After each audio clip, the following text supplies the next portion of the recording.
నా కలే ఇలా నిజాలుగా నిలుస్తూ ఉంటే నా కథలనే కవితలే పిలుస్తూ ఉంటే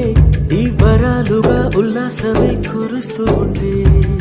పెదవికి చంపా తగిలిన చోట పరవశమేదో తోడవుతుంటే పగలే అయినా గగనంలోన తారలు చేరెనుగా నిజంగా నేనేనా ఇలా నీ జలలో ఉన్నా ఇదంతా ప్రేమేనా ఎన్నో వింతలు చూస్తున్నా ఎదలో ఎవరో